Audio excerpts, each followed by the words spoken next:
नमस्कार दोस्तों, स्वागत है आपका इस YouTube channel Sarvan GS classes में। पिछले क्लास में हम लोग चर्चा किए थे सिकंदर का आक्रमण को।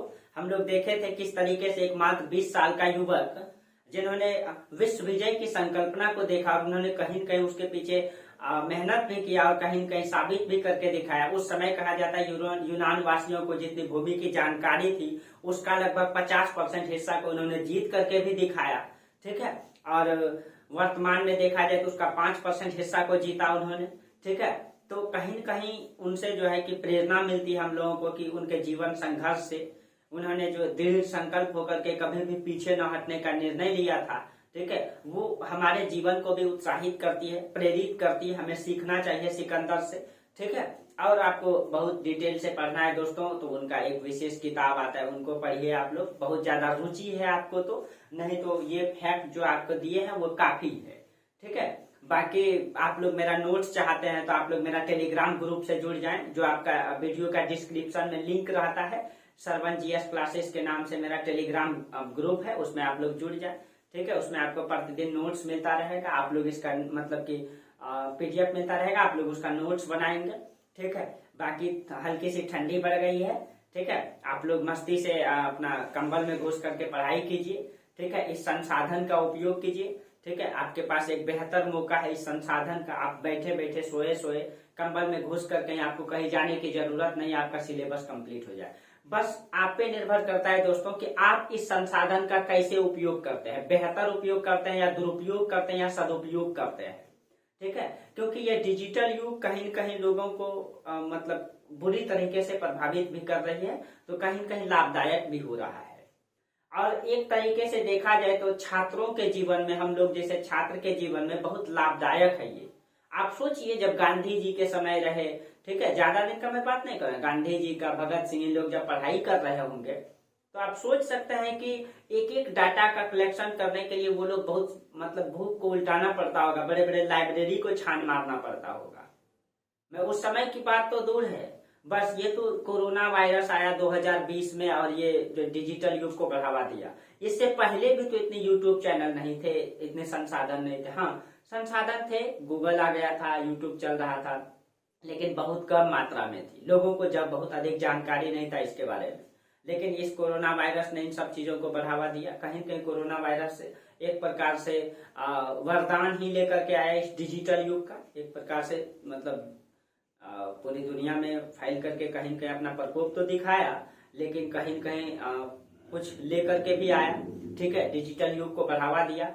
बस आप पे निर्भर करता है कि इसका उपयोग आप कैसे करते हैं। आप कंबल में घुस करके, ठीक है, सिलेबस को अगर पढ़ना चाहे तो आप पूरा कंबल में घुस करके बैठ करके रूम से बाहर भी नहीं जाएंगे और आपका सिलेबस कंप्लीट हो जाएगा इस ठंडा में। ठीक है, तो ये कहीं न कहीं मतलब वरदान है हमारे लिए। इस हमारा डिजिटल युग में जो हम लोग जी रहे हैं इसके लिए वरदान है। लेकिन आप अगर इसका बेहतर यूज करें तो, बेहतर उपयोग करें तो, नहीं तो फिर ये जो है हमारे लिए बहुत बड़ी हानि भी हो सकता है, बहुत बड़ा दुर्लभ चीजें भी हो सकती है। ठीक है, तो ये चीजें हैं कि आप इसका कैसे उपयोग करते हैं, बाकी सब किस तरीके से करते हैं। ठीक है, ये आप पे निर्भर है, बाकी आप लोग समझदार हैं। ठीक है, चलिए हम लोग चर्चा कर रहे थे सिकंदर के बारे में और आपको बताए थे कि सिकंदर मैसिडोनिया का शासक था। ठीक है, सिकंदर जो है यही मैसिडोनिया का शासक था और फिलिप द्वितीय का पुत्र था, जो सबसे पहले तुर्की को जीता, इराक को जीता, फारस यानी ईरान को जीता। उसके बाद हिंदुस्तान में वो व्यास नदी तक के क्षेत्र को जीता, व्यास नदी तक के क्षेत्र को जीता उन्होंने।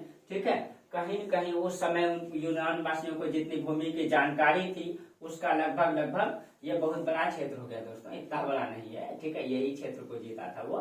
ठीक है, कहीं कहीं उसका 50% हिस्सा को जीत पाया था उस समय। वर्तमान में देखा जाए तो 5%।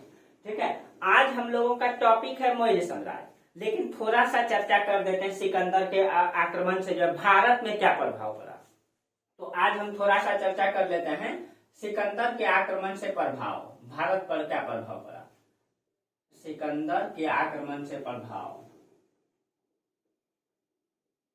के आक्रमण से प्रभाव। ठीक है, अगर आपसे मतलब कि मतलब इंटरव्यू में भी अगर आपसे सवाल पूछेगा तो आप बता पाएंगे, ठीक है, तर्क वितर्क कर पाएंगे। इसीलिए देखिए, इसके बारे में बहुत सारे इतिहासकारों ने कई सारे अपने अपने अनुभव दिए, अपने अपने तर्क दिए हैं, ठीक है।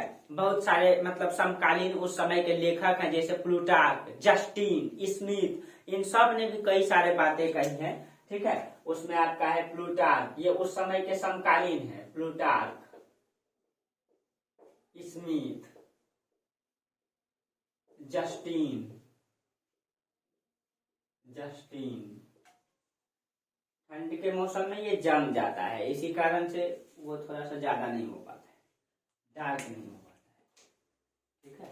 चलिए, आप लोगों को दिख रहा होगा, सारा इंक वही हो जाता है, कितना भी डालते हैं फिर भी हो जाता है। चलिए, आप लोगों को समझ में आ ही रहा है, प्लस में हम बोल भी देते हैं, ठीक है। तो ये सारे मतलब कि जो इतिहासकार हैं, इन्होंने अपने अपने तर्क रखी है। जैसे प्लूटार्क का कहना है, ये प्लूटार्क जो है, इनका क्या कहना है, ठीक है।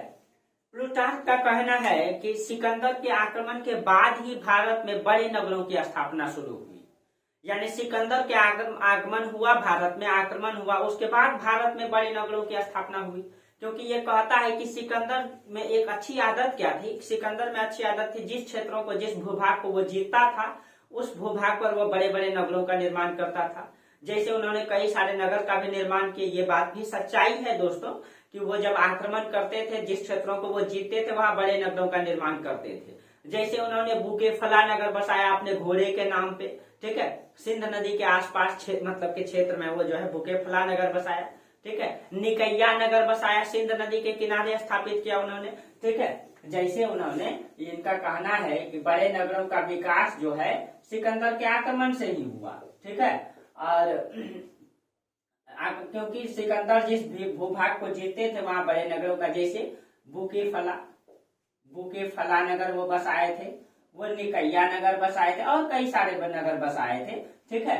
लेकिन हम ये तो नहीं कह सकते कि हिंदुस्तान की धरती पर सिकंदर के आक्रमण के बाद ही बड़े नगरों की स्थापना हुई, क्योंकि हम पहले देख चुके हैं प्रथम नगरीकरण सिंधु घाटी की सभ्यता बड़े नगर थे। हम लोग देख चुके हैं कि 600 बीसी में ही भारत में द्वितीय नगरीकरण प्रारंभ हो चुकी है, मगध जैसे नगर की स्थापना हो चुकी है, मगध है, अवंती है, ठीक है, कौशल है, बड़े बड़े नगर का विकास होने लगा था। तो हम ये नहीं कह सकते हैं कि सिकंदर के आक्रमण के बाद ही भारत में जो है बड़े नगरों का विकास शुरू हुआ, ठीक है। तो ये कहीं कहीं सही नहीं दिखाई देता है इनका। और प्लूटार्क जो है वो अपने अनुसार से मतलब कि इतिहास को बताते हैं, ठीक है।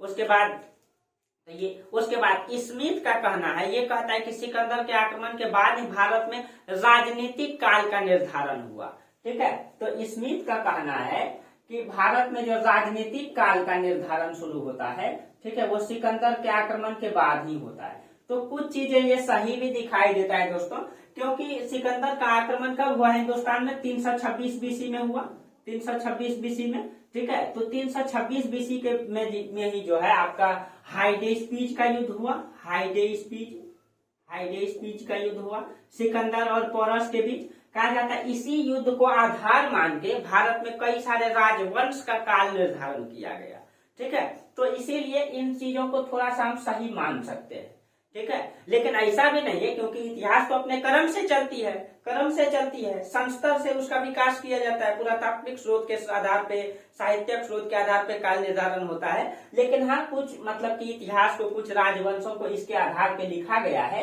इसीलिए हम इसको मान सकते हैं, कुछ बातें इनका सही है, ठीक है, मान सकते हैं कि ये न्यूट्रल बातें कर रही है। लेकिन प्लूटार्क सीधा जो है कि सिकंदर का समर्थन कर रहा है, क्योंकि वो वहीं का है, ठीक है। उसके बाद सिकंदर के आक्रमण से जो है नए स्थल मार्गों का और जल मार्गों की खोज हुआ, ठीक है। ये बात भी सच्चाई है दोस्तों कि सिकंदर के आक्रमण से ही नए जल मार्गों की, ठीक है, नए स्थल मार्गों की, जल मार्गों की खोज हुआ, ठीक है, स्थल मार्गों की खोज हुआ, ठीक है। क्योंकि जब सिकंदर जब यहाँ तक आए तो एक नए स्थल मार्ग की खोज करते हुए आए, ठीक है, घोड़ा, क्योंकि ये पूरा क्षेत्र पहले जंगल हुआ करता था, आन जान तो था नहीं बड़ी मात्रा में, ठीक है, इसीलिए पूरा का पूरा जंगली एरिया था। तो जब सिकंदर आए तो पैदल आए वो अपने घोड़ा और अपने पद सैनिकों के साथ, तो इन मतलब के स्थल मार्गों की खोज हुई। और सिकंदर जो है, कहा जाता है कि इस समय जो है जितने भी खाड़ी थे, ठीक है, इन्होंने नए नए जल मार्गों को भी खोज किया, ठीक है। इनका शौक था कि ये इस पूरा क्षेत्र को ये जानना चाहते थे, ठीक है। इसको जानने की इसके अंतर्गत बहुत इच्छा थी, खोजने की, जानने की इसके अंतर्गत बहुत इच्छा थी, ठीक है। किसी भी चीज जब मतलब कि कहा जाता अंधकार में जब चल रहा था, मतलब जिसके बारे में जानकारी नहीं थी, उसको वो सही साबित करने के पीछे लगे रहते थे, ठीक है। तो कहा जाता है कि इन्होंने बड़े बड़े मतलब कि जल मार्गों की भी खोज की, बड़े बड़े बंदरगाहों का भी खोज किया, ठीक है। फारस की खाड़ी, भूमध्य सागर की रास्ता की खोज इसी समय हुआ। आपको पता है कि यही है आपका फारस की खाड़ी, ये आपका फारस की खाड़ी, ये आपका भूमध्य सागर का रास्ता है, ठीक है। यही है रास्ता जिसका खोज हुआ इसी समय, ठीक है। सिकंदर के आक्रमण से ही ये रास्ता की खोज हुई, भूमध्य सागर होते हुए। स्थल मार्ग से कई सारे बंदरगाह का खोज हुआ, जैसे आपका पता है कि यहाँ पे आपका सिंध नदी है, यहाँ पे एकदम है बारबेरिकम बंदरगाह, उसका खोज इसी समय हुआ। कहा जाता है कि सिकंदर ने एक व्यक्ति को भेजा था, नियारकस को, उसने जो है सिंधु नदी से दजला फरात नदी तक जितने भी बंदरगाह हैं, ये आपका सिंधु नदी है और यहाँ पे है आपका दजला और फरात नदी, यहीं पे मेसोपोटामिया की सभ्यता बसी हुई थी, ठीक है। तो यहाँ से यहाँ के बीच में जितने भी बंदरगाह थे, उन सब को खोजने के लिए सिकंदर ने नियारकस को भेजा था, ठीक है। सिकंदर ने किसको भेजा था? नियारकस को। नियारकस को जब वो यहाँ तक के क्षेत्र को जीत लेता है, उसके बाद एक व्यक्ति को भेजता है कि जाइए आप देखिए कहाँ कहाँ बंदरगाह का विकास हुआ है। तो इसी समय नियारकस ने द्विगुकक्ष बंदरगाह, बारबेरिकम बंदरगाह, तो नियारकस ने ही खोजा था द्विगुकक्ष बंदरगाह, बारबेरिकम बंदरगाह, बारबेरिकम बंदरगाह, ठीक है। ये बारबेरिकम बंदरगाह कहाँ? ये सिंधु नदी के मुहाने पर, यही द्विगुकक्ष बंदरगाह, यही बारबेरिकम बंदरगाह है जो मौर्य काल में उपयोग में आएगा, ठीक है। इसी दो बंदरगाह का उपयोग जो है मौर्य काल में बड़ी मात्रा में होती है, ठीक है। और सिकंदर के समय इसका खोज किया गया, ठीक है। उसके बाद जो है और कई सारे ये रास्ते की खोज, इन क्षेत्रों में बहुत सारे बंदरगाह को खोज के निकाला था उन्होंने, ठीक है। तो सिकंदर में ये एक अच्छी गुण थी, उसके अंदर जो जानने की मतलब की ये जो चाहत थी, इच्छा थी, उसके लिए वो बहुत प्रख्यात हुए, ठीक है। और कहीं कहीं भारत भी वो आए तो वो जो मतलब ये ईरान वासियों ने जो एक भ्रम फैला दिया था कि वहां बहुत बड़ा सागर है जिसको कोई पार नहीं कर सकता है, वहां बहुत संपत्ति है, इस मतलब इन बातों को, इन भ्रम को भी वो दूर करना चाहता था, ठीक है। इसी कारण से वो पूरब की ओर आता है, ठीक है। और 10 साल तक कहीं कहीं घर से बाहर रहा वो, ठीक है। उसके बाद जैसे कि भारत में कई नदियों का नाम जो है यूनानी नाम से संबोधित किया गया।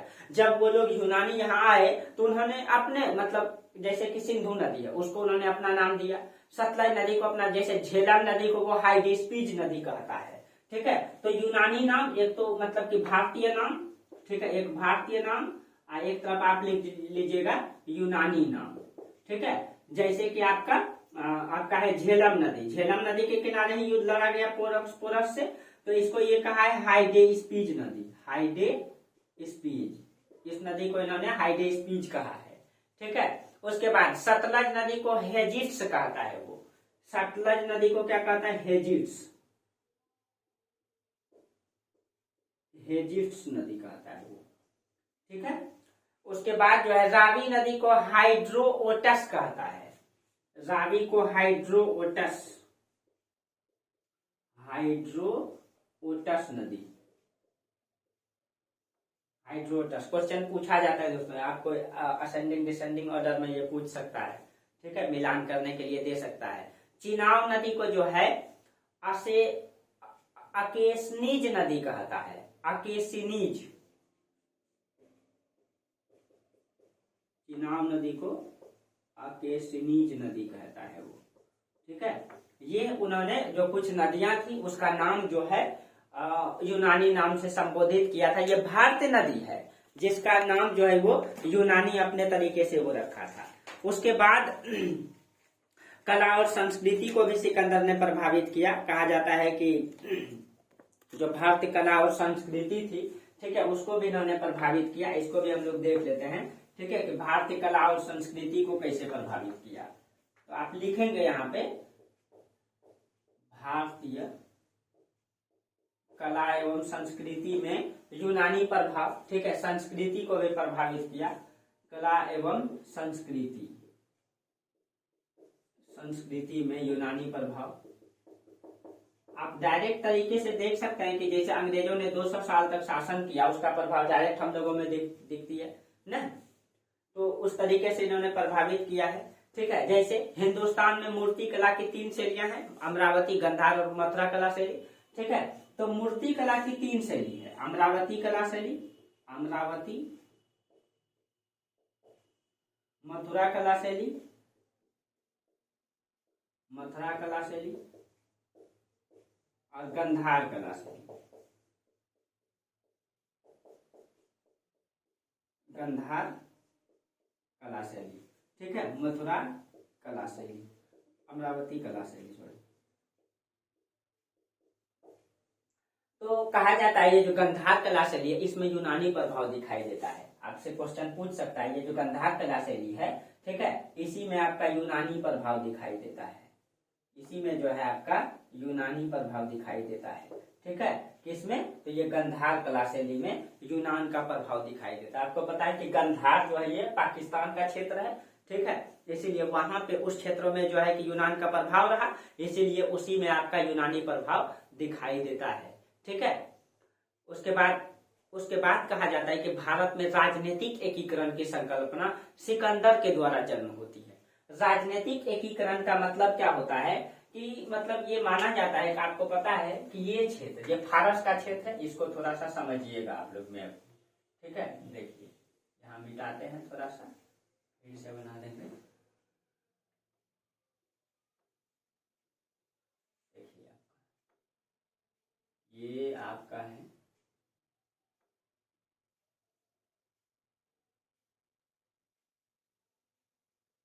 देखिए समझना है। देखिए ये आपका सिंधु नदी है, इस तरीके से सिंधु नदी है यहाँ पे। तो सिंधु नदी का इस इलाका को उसने जीता, इस इलाका को जीता, थोड़ा सा आगे बढ़ के भी जीता। ठीक है, ये आपका फारस है, ये आपका क्या है? फारस, यानी ईरान है। तो ईरान के शासक का क्षेत्र इस कब्जे में था। जब वो ईरान को जीता, कहीं कहीं ये क्षेत्र उसके प्रभाव में रहा। ठीक है, तो इस पूरे क्षेत्रों को जब उन्होंने जीता, कहा जाता है ये जो क्षेत्र था ये 28 प्रांत में विभक्त था। ये कितने प्रांत में था? 28 प्रांत में। और सिकंदर जब जीता तो सिकंदर ने इस क्षेत्र को जीत करके क्या किया, इस 28 प्रांत को 2 भागों में बांट दिया। इस पूरे ये मतलब ये पूरा का पूरा जो क्षेत्र है ये 28 प्रांत में, छोटा छोटा 28 प्रांत में विभाग था। लेकिन सिकंदर ने क्या कर दिया, इसको 2 भागों में बांट दिया, पश्चिम का नगर और पूरब का नगर। जो पूरब का नगर था, जो पूरब का था, इसको 3 भारतीयों को दे दिया, 3 भारतीयों को दे दिया। एक तो 3 भारतीयों में अगर, और इसमें जो पश्चिम का था इसमें 3 यूनानियों को दे दिया, 3 यूनानी को दे दिया जो सिकंदर के साथ आए थे। ठीक है, जो 3 भारतीयों को दिया उसमें पोरस को इनका अपना राज्य वापस कर दिया। पोरस को जो दिया था वो आपका झेलम और चिनाव के बीच का क्षेत्र, तो झेलम और चिनाव के बीच का क्षेत्र को पोरस को दे दिया था। ठीक है, उसके बाद राजा अम्भी, आपको पता है कि अम्भी जो है, अम्भी मतलब कि सिकंदर का साथ दिया था, इसलिए अम्भी को उनका राज्य तक छिला लौटा दिया था। अब पोरस की वीरता को देख करके वो प्रभावित हुआ था, इसलिए पोरस हार भी गया, लेकिन इसका राज्य इसको वापस दे दिया था। ठीक है, अब एक शिशुगुप्त को, एक जो है आपका शिशुगुप्त, ये भी सिकंदर का साथ दिया था। तो इन तीनों को, ये तीनों भारत, इसको पूरब का तीनों राज्य वापस मिल गया। ठीक है, पूरब का, और पश्चिम का 3 क्षेत्र जो है यूनानी को दे दिया। इसमें से 3 व्यक्ति था, एक था आपका सेल्यूकस, एक था यूथिडेमस, और एक था फिलिप। ये 3 व्यक्ति को दिया, फिलिप को दिया। तो फिलिप को दिया सिंध का क्षेत्र, देखिए थोड़ा सा मैप एग्जैक्ट नहीं है, सिंध का क्षेत्र जो उन्होंने दिया था वो फिलिप को दिया। तो यहाँ ध्यान, यहाँ पे आप मैप में लिखेंगे ये सिंध का क्षेत्र, जो सिंधु नदी है इसका ये वाला क्षेत्र दिया फिलिप को, ये वाला क्षेत्र फिलिप को दिया। और नीचे जो पंजाब का क्षेत्र है, ये आपको पता है ये पंजाब का क्षेत्र है, ये पंजाब का क्षेत्र दिया यूथिडेमस को। पंजाब का क्षेत्र किसको दिया? यूथिडेमस को। अब बाकी जो इधर सीरिया तक का क्षेत्र जो बचा, ये पूरा का पूरा बड़ा सा क्षेत्र, ये क्षेत्र दिया सेल्यूकस को। तो ये 3 भागों में बांट दिया। ठीक है, तो कहीं कहीं कहा जा सकता है कि उन्होंने 28 प्रांतों को 6 प्रांत में बांट दिया। तो इसको हम लोग राजनीतिक एकीकरण ही न कहेंगे, इसको राजनीतिक एकीकरण कहेंगे। इसीलिए माना जाता है कि सिकंदर के आक्रमण के बाद भारत में राजनीतिक एकीकरण की प्रक्रिया प्रारंभ हुई। ठीक है, तो ये कह सकते हैं हम लोग, एक प्रकार से कह भी सकते हैं, क्योंकि सिकंदर ने उस 28 प्रांत को 2 भागों में बांट दिया, दोनों में बांट करके 6 प्रांत को वो बना दिया। ठीक है, समझ में आ गया होगा आप लोगों को। ठीक है, समझ में आया होगा। ठीक है, अब देखिए, और इसने कई सारे नगर की भी स्थापना की। तो उसमें जो है कि बुकेफला अपने घोड़े के नाम पे झेलम नदी के किनारे इसका किया था। बुकेफला शहर जो बसाया था, उनका घोड़ा का नाम था बुकेफला, जो उनको बेहद चाहता था। ठीक है, उनके झेलम नदी के किनारे बुकेफला नगर। निकैया नगर बसाया, वर्तमान में विजयनगर के नाम से जाना जाता है। वो निकैया नगर को वर्तमान में विजयनगर कहा जाता है, ये भी नगर बसाया था। ठीक है, एक नगर बसाया था सिंधु नदी के तट पर, अलेक्जेंड्रिया या सिकंदरिया नगर। ठीक है, सिंधु नदी के तट पे बसाया था, यहाँ पे सिकंदरिया नगर।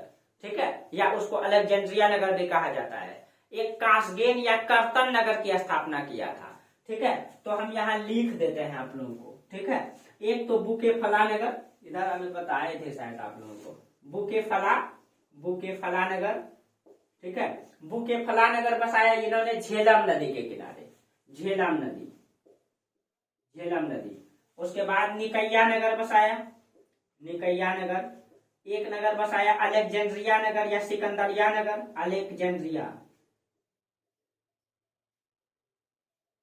अलेक्जेंड्रिया या सिकंदरिया कह सकते हैं इसको, सिकंदरिया। ठीक है, एक कार्तन नगर बसाया, कार्तन नगर। ठीक है, तो अलेक्जेंड्रिया या सिकंदरिया सिंध नदी के किनारे, ये पाकिस्तान में पड़ता है, सिंधु नदी के किनारे यहाँ पे। ठीक है, आप मैप में खोजेंगे मिल जाएगा, आप गूगल में सर्च मारिएगा मिल जाएगा। ठीक है, निकैया नगर। ठीक है, निकैया नगर, ये इसको वर्तमान में इसको विजयनगर के नाम से जाना जाता है, वर्तमान में ये विजयनगर के नाम से जाना जाता है। ठीक है, इस तरीके से इन्होंने ये सारे नगर को मतलब कि बसाया था। ठीक है, उसके बाद कहा जाता है कि और क्या क्या प्रभाव हुआ, तो कहा जाता है कि मुद्रा प्रणाली को भी इन्होंने प्रभावित किया। ठीक है, जो यूनानी मुद्रा चलती थी दिनारियस, ठीक है, कहते हैं उसी के नाम पे हिंदुस्तान में जो दिनार मुद्रा प्रवेश होता है, ये इसी से होता है। ठीक है, तो कई सारे परंपरा को प्रभावित किया। ठीक है, जब कोई भी विदेशी आएगा, आगे भी हम लोग देखेंगे। ठीक है, क्या क्या प्रभाव दिखाई देता है। ठीक है, अभी जब मतलब ये आपको एक बार तो चर्चा कर दिए, और जब आगे चर्चा करते रहेंगे तो इन सब चर्चाओं को आगे करते ही रहेंगे। ठीक है, बाकी ये सब आपका डाटा रहा, कॉन्सेप्ट तो आपको पता ही हो गया। ठीक है, आप कभी कॉन्सेप्ट नहीं भूलेंगे, मेरा क्लास में आपको कॉन्सेप्ट में कहीं दिक्कत नहीं होगा। ठीक है, और न ही डाटा में। ठीक है, बस आप लोग इसको सही तरीके से पढ़िए। ठीक है, अब चलिए, अब हम लोगों का टॉपिक है मौर्य साम्राज्य को आज हम लोग देख लेते हैं। ठीक है, आज हम लोग मौर्य साम्राज्य को देखते हैं थोड़ा सा। ठीक है, तो चलिए, अब हम लोगों का टॉपिक है मुख्य रूप से मौर्य साम्राज्य। तो पता है कि हिंदुस्तान के सबसे बड़े भूभाग को इन्होंने जीता था। ठीक है, उस समय हिंदुस्तान का क्षेत्र जो था मौर्य साम्राज्य का, वर्तमान में कहा जाता है कि पूरा हिंदुस्तान, वर्तमान का बांग्लादेश का कुछ हिस्सा था। ठीक है, भूटान का हिस्सा नहीं था उसमें। इधर आपका देखा जाए तो पाकिस्तान, अफगानिस्तान, ईरान का कुछ हिस्सा शामिल था उसमें। ठीक है, ये जो हम लोग अखंड भारत की बात करते हैं, वही था अखंड भारत, जिसको चंद्रगुप्त मौर्य ने जीत करके स्थापित किया था। ठीक है, इतने बड़े साम्राज्य का जो कंट्रोल था वो मगध पड़ता था, जिसकी राजधानी पटना थी। ठीक है, पटना से इतने बड़े राज्य का संचालन किया जाता था। चलिए, उसके बारे में हम लोग देखते हैं, उसकी पूरी कहानी को हम लोग समझते हैं, किस तरीके से चंद्रगुप्त मौर्य ने, ठीक है, मौर्य साम्राज्य की स्थापना किया था। चलिए, तो आज हम लोग का टॉपिक है मौर्य साम्राज्य। मौर्य साम्राज्य,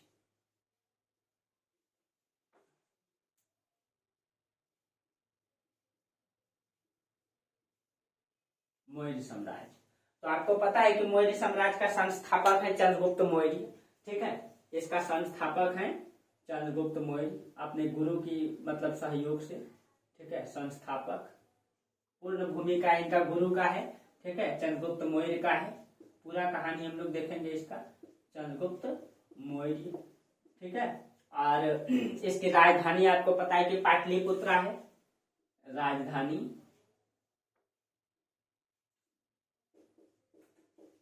राजधानी इनका कहाँ है, तो पाटलिपुत्र।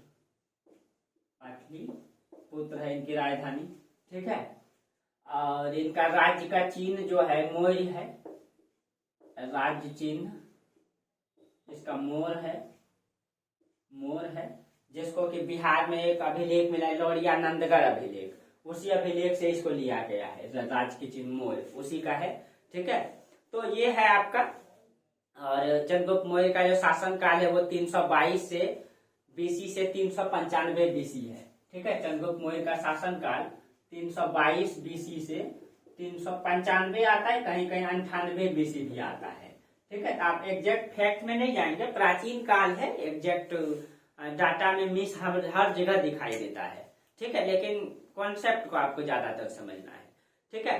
तो चंद्रगुप्त मौर्य के पहले हम लोग उपाधि के बारे में देख लेते हैं कि चंद्रगुप्त मौर्य का क्या क्या उपाधि थी, ठीक है।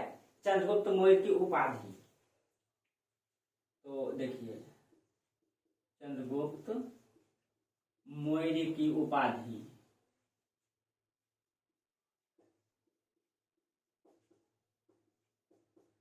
इनको जो है लिबरेटर ऑफ इंडिया कहा जाता है, ठीक है, यानी कि भारत की मुक्तिदाता, इसको जो है भारत की मुक्तिदाता कहा जाता है, भारत की मुक्तिदाता। तो आपको पता है कि इसने मतलब इसको भारत की मुक्तिदाता इसलिए कहा जाता है क्योंकि जो सिकंदर ने जिस भूभाग को जीता था, उसके जीते हुए भूभाग को सिकंदर मतलब कि चंद्रगुप्त मौर्य ने वापस लिया था, ठीक है, वापस लिया था। पश्चिम का क्षेत्र को पुनः उन्होंने स्थापित करके, ठीक है, यानी कि विदेशियों की भूभाग मतलब विदेशी से जो है लड़ करके, ठीक है, उसके भूभाग को छीनने वाला पहला शासक था, इसीलिए इसको प्रथम स्वतंत्रता सेनानी भी कहा जाता है विदेशियों के विरुद्ध, ठीक है, विदेशियों के विरुद्ध प्रथम स्वतंत्रता सेनानी, इसीलिए चंद्रगुप्त मौर्य को ही कहा जाता है क्योंकि इन्होंने पहली बार जो है विदेशी से भूमि को छीना था अभी तक, ठीक है, ये पहला शासक है, इसीलिए इसको लिबरेटर ऑफ इंडिया यानी भारत की मुक्तिदाता कहा जाता है। इसको जो है पाली ब्रोधक भी कहा जाता है, ठीक है। दूसरी उपाधि है इनकी पाली ब्रोधक, ठीक है, क्योंकि इन्होंने पाली ब्रोधक का मतलब है कि पाटलिपुत्र का सबसे ज्यादा मतलब कि विकास किसने किया, सबसे ज्यादा महत्व किसने बढ़ाया, तो चंद्रगुप्त मौर्य ने बढ़ाया, इसीलिए इसको पाली ब्रोधक। और आपको पता है कि पोलीब्रोथा ग्राम से ही पाटलिपुत्र बना, तो आप लोग कमेंट कीजिएगा पोलीब्रोथा ग्राम किसने बनाया था, किसने स्थापित किया था, हम तो आपको बताएंगे, आप लोग कमेंट करके जरूर बताइएगा, ठीक है। तो पाली ब्रोथक इसको कहा गया है, ठीक है, क्योंकि पाली ब्रोथा ग्राम से ही पाटलिपुत्र बना और पाटलिपुत्र से ही वो आगे चल करके राजधानी बना, ठीक है, वही पाटलिपुत्र। और इसको यूनानियों ने भी कई नामों से संबोधित किया है, जैसे इसको सेंड्रोकोपट्स कहा गया है, इसको एंड्रोकोपट्स कहा गया है, ठीक है, सेंड्रोकोटस, सेंड्रोकोपट्स। तो इसको यूनानियों ने भी कई सारी उपाधि दी है, ठीक है, यूनानी द्वारा दिए गए उपाधि में सेंड्रोकोटस,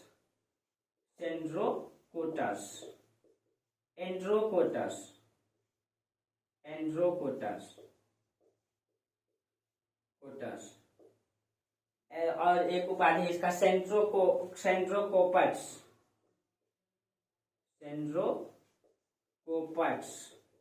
ठीक है, ये यूनानियों द्वारा दिया गया है। सेंड्रोकोटस जो उपाधि दिया है इनको दिया है जस्टिन ने, एरियन ने, मेगास्थनीज, स्ट्रोगो, ठीक है। तो इनको जो है जस्टिन, एरियन, मेगास्थनीज, ठीक है, इनको क्या कहा है, सेंड्रोकोटस कहा है, ठीक है। स्ट्रेबो भी है इसमें, स्ट्रेबो, इन लोगों ने इसको क्या कहा है, सेंड्रोकोटस का, इनकी उपाधि पूछी जाती है, ठीक है, तो आप लोग ध्यान दें। प्लूटार्क ने इसको जो है एंड्रोकोटस कहा है, प्लूटार्क, ठीक है। और सेंड्रोकोपट्स जो कहा है इनको जो है कहा है ये फिलार्कस ने कहा है, फिलार्कस, ठीक है, ये इनकी उपाधि है, चंद्रगुप्त मौर्य की ये उपाधि है, ठीक है। लेकिन सबसे पहले हम जानते हैं कि इन सारे उपाधि जो है और मौर्य साम्राज्य के बारे में जानकारी कहाँ से मिलती है, एकदम एक एक करके चर्चा करेंगे, बहुत थोड़ा सा मतलब लंबा क्लास चलेगा आपका, लेकिन पूरा डिटेल से चर्चा करेंगे, ठीक है, हो सकता है 2-3 क्लास से भी ज्यादा हो मोइल साम्राज्य, लेकिन ज्यादा मतलब हो सकता है, लेकिन आपका टॉपिक में कमी नहीं रहेगा। ठीक है, कमी नहीं छोड़ेंगे, इन सब को क्लियर करके ही बताएंगे। ठीक है, चलिए, तो मोइल साम्राज्य की जानकारी स्रोत कहाँ से है? तो आपको पता है किसी भी वंश के बारे में जानकारी के लिए 3 स्रोत होती है। ठीक है, तो मतलब कि मोइल वंश की जानकारी के स्रोत, मोइल वंश के, मोइल वंश की जानकारी का स्रोत, जानकारी का स्रोत। ठीक है, देखिए, तो मोइल वंश की जानकारी का स्रोत, तो इसमें क्या क्या होता है? तो आपको पता है कि सबसे पहले पुरातात्विक स्रोत होगा, पुरातात्विक स्रोत। उसके बाद आपका साहित्यिक स्रोत होगा, साहित्यिक स्रोत। और इसमें एक हो जाएगा आपका विदेशी यात्री का विवरण। ठीक है, तो 3 चीजें होती है।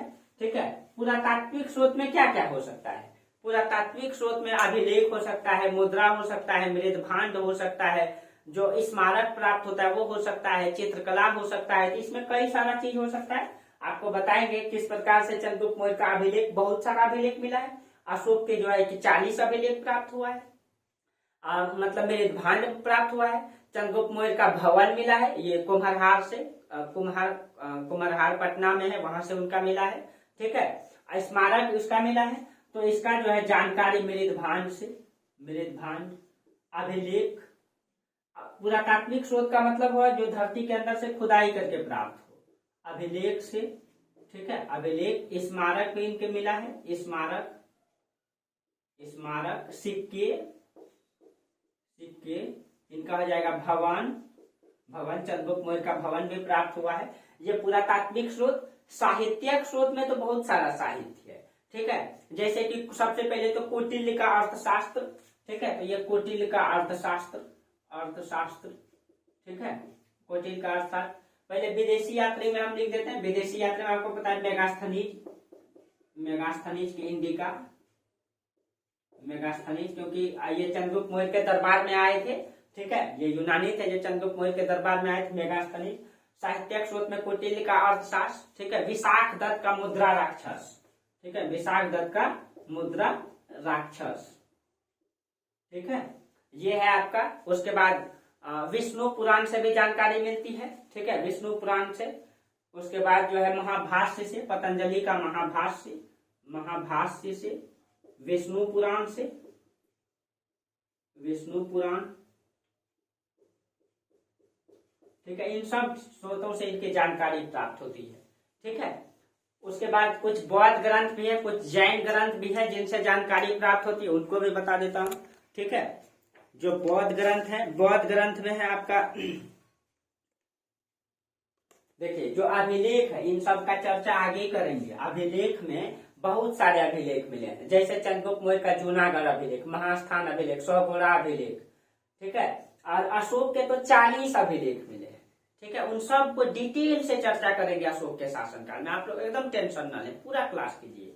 ठीक है, तो साहित्यिक स्रोत में हम लोग देख लेते हैं थोड़ा सा। जो साहित्यिक स्रोत है, इसमें कुछ मतलब कि दक्षिण भारत के जो हिंदू धर्म से जो संबंधित साहित्य, जैसे अहनानुरू ग्रंथ है, परनार ग्रंथ है। ठीक है, जो दक्षिण भारत से जो हिंदू धर्म से संबंधित ग्रंथ है, ठीक है, उसमें है अहनानुरू, अहनानुरू ग्रंथ। ठीक है, परनार ग्रंथ, परनार, परनर, परनार या नर भी होता है। ठीक है, ये। उसके बाद अगर बौद्ध ग्रंथ देखेंगे तो बौद्ध ग्रंथ में 2 ग्रंथ है, दिव्यावदान और सिंगली ग्रंथ। ठीक है, सिंगली ग्रंथ। और सिंगली ग्रंथ में 2 ग्रंथ आते हैं, महावंश और दीपवंश। तो जो है बौद्ध ग्रंथ को अगर देखा जाए, तो इधर लिख देते हैं आपका। ठीक है, बौद्ध ग्रंथ। तो बौद्ध ग्रंथ को अगर देखा जाए तो एक तो आपका मतलब कि सिंगली है, सिंगली में 2 ग्रंथ आते हैं। ठीक है, सिंगली में 2 ग्रंथ आते हैं, एक दीपवंश और महावंश, दीपवंश एवं महावंश। ठीक है, आप इसको साहित्यिक स्रोत में लिखेंगे क्योंकि इधर जगह नहीं है, तो हम इधर लिख दिए। ठीक है, दीपवंश और महावंश। और एक आपका दिव्यावदान अभिलेख, ये मतलब कि ग्रंथ दिव्यावदान। ठीक है, ये आपका बौद्ध ग्रंथ है। जैन ग्रंथ में आपका कल्पसूत्र और परिष्ठ पर्वन, अगर जैन ग्रंथ बोला जाए तो जैन ग्रंथ में कल्पसूत्र और परिष्ट पर्वन, ठीक है, इन सारे ग्रंथों से जो है इनकी जानकारी प्राप्त होती है। आप इसको नीचे में लिखेंगे यहाँ से, ठीक है।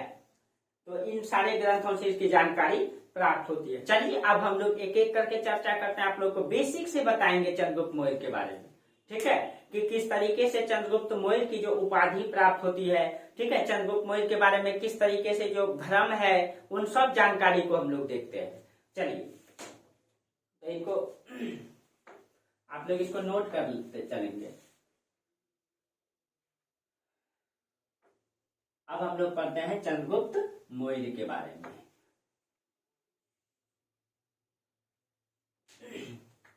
तो हम लोग पढ़ेंगे चंद्रगुप्त मौर्य के बारे में। चंद्रगुप्त मौर्य, ठीक है। अब देखिए बहुत सारे इतिहासकार में मतभेद है। कुछ इतिहासकार कहते हैं कि चंद्रगुप्त मौर्य जो है क्षत्रिय थे, कुछ कहते हैं कि शूद्र थे, निम्न जाति के थे, ठीक है। बहुत सारे इतिहासकार ने मतलब चंद्रगुप्त मौर्य को लेकर के, इनके जाति को लेकर के जो है बहुत मतभेद करते हैं। जैसे इस पुनर ने इसे जो है पारसी माना है। अब देखिए ये अपने तरीके से इसको जोड़ दिया है, ठीक है। इस पुनर ने जो है, एक इतिहासकार है इस पुनर, ठीक है, इस पुनर ने इसको पारसी माना है, ये अपने तरीके से इसको जोड़ दिया है, ठीक है, अपने तरीके से अपने संप्रदाय में रखने का प्रयास किया है, ठीक है। अब देखिए विष्णु पुराण में कहा गया है कि शिशुनाग वंश के बाद शूद्र ही राजा होंगे, ठीक है। तो विष्णु पुराण में क्या कहा गया है, विष्णु पुराण इसमें कहा गया है कि शिशुनाग वंश के बाद, शिशुनाग वंश के बाद, ठीक है, शूद्र ही राजा होंगे। तो हमको पता है कि शिशुनाग वंश के बाद नंद वंश, और नंद वंश तो मतलब कि निम्न जाति का था। लेकिन ये जो बात कर रहा है सिर्फ शिशुनाग वंश के बाद नंद वंश के बारे में बात कर रहा है। ये नहीं कि अब ऐसा थोड़ी है कि शिशुनाग वंश के बाद नंद वंश शायद पूरे साम्राज्य जो है कि सिर्फ और शूद्रों ने शासन किया, ऐसा तो नहीं है, ठीक है। तो ये जो विष्णु पुराण में कहा गया शिशुनाग वंश के बाद, ठीक है, शूद्र ही राजा होंगे, तो ये सिर्फ और सिर्फ नंद वंश के बारे में चर्चा करता है, ठीक है। नंद वंश, और आपको पता है कि नंद वंश के संस्थापक महापद्मानंद जो निम्न जाति के थे, जिन्होंने प्रण लिया था कि पूरे भारत से जो है क्षत्रिय विहीन करने का निर्णय लिया था और कई सारे क्षत्रियों को विहीन कर दिया था, ठीक है। अभी उसी से संबंधित है चंद्रगुप्त मौर्य, उसी से अभी उसका कहानी अभी बताते हैं, ठीक है। मुद्रा राक्षस में चंद्रगुप्त मौर्य को ब्रीसल शब्द का उपयोग किया गया है। मुद्रा राक्षस में, ठीक है, ब्रीसल का मतलब होता है निम्न जाति का, ठीक है। तो देखिए मुद्रा राक्षस में इसको क्या कहा गया है, मुद्रा राक्षस, इसमें इसके लिए ब्रीसल शब्द का उपयोग किया गया है। और ब्रीसल का मतलब क्या होता है, निम्न कुल का, ठीक है। तो बहुत सारे इतिहास में इसका डिबेट है, ठीक है। उसके बाद मुद्रा राक्षस का टीका लिखा है डूढ़ीराज, इसका टीकाकार है डूढ़ीराज, ठीक है, डूढ़ीराज, ठीक है। इसने जो है मतलब मूरा नामक कन्या से उत्पन्न बताते हैं। ये कहते हैं, ये डूढ़ीराज कहते हैं, ठीक है। देखिए जब कहा जाता है कि नंद वंश के संस्थापक महापद्मानंद, ठीक है। देखिए हम आपको तुरंत बता दें, जैसे कि ये भारत का पूरा मैप नहीं बनाते हैं, ठीक है। देखिए इसको समझिए, तो ये मान लीजिए भारत है आपका, ठीक है। तो बना ही दे क्या, चलिए ये बना ही देते हैं।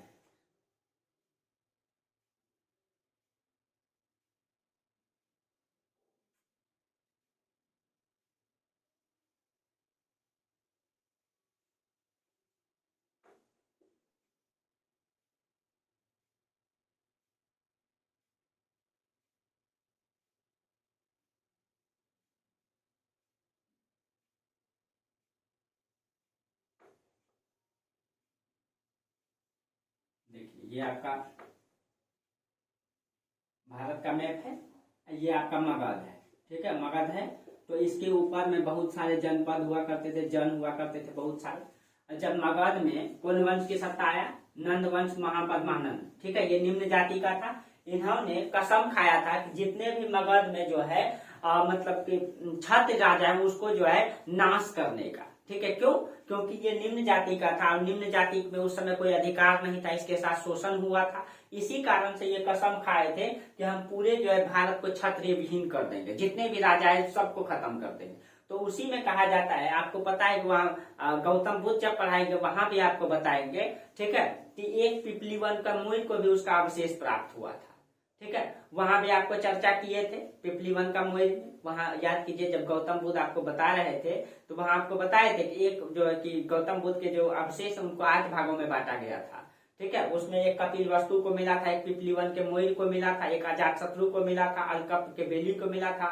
ठीक है, और कई से ब्राह्मण को मिला था। तो उसमें से आपको बोले थे कि जो मतलब पिपली वन के मोइर को मिला था, उसी मोइर में जो है, ठीक है, उसी मोइर कहा जाता है महापरमानंद ने उसी में जब मोइर का जब मतलब खात्मा किया था पिपली वन का मोइर का, ठीक है, तो उसी मोइर का जो है, ठीक है, मोइर में जो है कोई राजा था, उस मोइर के राजा को जो है उन्होंने उनकी हत्या कर दिया था। तो मोइर के राजा की हत्या कर, उनका पत्नी थी मूरा। ठीक है, मूरा, और इसी का पुत्र था ये, इसी का एक बालक था। तो ये मूरा क्या करती है, ठीक है, जब महापद्मानंद ने मोइर साम्राज्य के राजा की हत्या कर दिया तो उसकी पत्नी मूरा जो है अपने पुत्र बच्चे को, छोटे बालक को लेकर के जंगल भाग जाती है और वहीं पे वो जो है कि मोर पालने लगती है। वहीं पे जब वो मोर पालने लगती है तो महापद्मानंद को पता नहीं चल पाता है कि ये क्या है, क्योंकि उस समय मोर पालने का काम दासी किया करती थी। ठीक है, तो इसी तरीके से जीवन उनका बीतने लगता है। और यही जो मूरा की जो पुत्र है, यही जाकर के चंद्रगुप्त मौर्य कहलाएगा। कैसे? अभी आपको आगे कहानी बताते हैं, किस तरीके से ये मौर्य कहलाएगा, चंद्रगुप्त मौर्य बना। तो इसका मतलब है कि रूढ़िराज कहता है कि ये कौन सा है, ये क्षत्रिय है, क्योंकि मौर्य का उत्पन्न पुत्र है, इसका मतलब ये क्षत्रिय है। ठीक है, जैन ग्रंथ में जो है श्रीधर स्वामी ने भी इस बात को समर्थन किया। इस बात का समर्थन जो है श्रीधर स्वामी ने भी किया है। ठीक है, श्रीधर स्वामी ने भी किया है। और जैन ग्रंथ में इसको सीधे जो है, जैन ग्रंथ में, और उस समय का है जैन ग्रंथ, समकालीन है। ठीक है, जैन ग्रंथ में इसको पूरी तरह से क्षत्रिय मानते हैं। ठीक है, क्षत्रिय मानते हैं। ठीक है, जैन ग्रंथ में कहा गया चंद्रगुप्त मौर्य के जो है मयूर पोषक के मुखिया की दुहिता की पुत्र, यानी कि इसमें जैन ग्रंथ में कहा गया है कि जो मौर्य वंश हुआ करता था, जो मौर्य साम्राज्य, इसका जो मौर्य जनपद हुआ करता था, क्षेत्र हुआ करता था, वहां के राजा मोर पालते थे। मोर पालने के लिए वो फेमस थे, प्रचलित थे। अब वहीं की राजा थे, ठीक है, उसी की पुत्री का पुत्र था ये कौन, चंद्रगुप्त मौर्य। तो कहीं कहीं ये जो है कि एक प्रकार से क्या हो गया, क्षत्रिय हो गया। ठीक है, उसके बाद इस प्रकार से अलग अलग ग्रंथों में चंद्रगुप्त मौर्य के लिए अलग अलग बातें कही हैं। ठीक है, हालांकि मतलब अलग अलग बातें कही हैं, लेकिन जो भी रहे, लेकिन चंद्रगुप्त मौर्य ने जो है कि जो सत्ता को बनाया, वो कहीं न कहीं ये साबित किया कि कहीं न कहीं वो जो है हिंदुस्तान की जो मिट्टी है, ठीक है, वो किसी के सामने पराजित होने वाली नहीं है। और चंद्रगुप्त मौर्य ने वर्तमान में अफगानिस्तान से भी बाहर तक अपनी सत्ता को स्थापित किया। ठीक है, चलिए जो भी रहे, अब हम लोग मौर्य वंश को देखते हैं।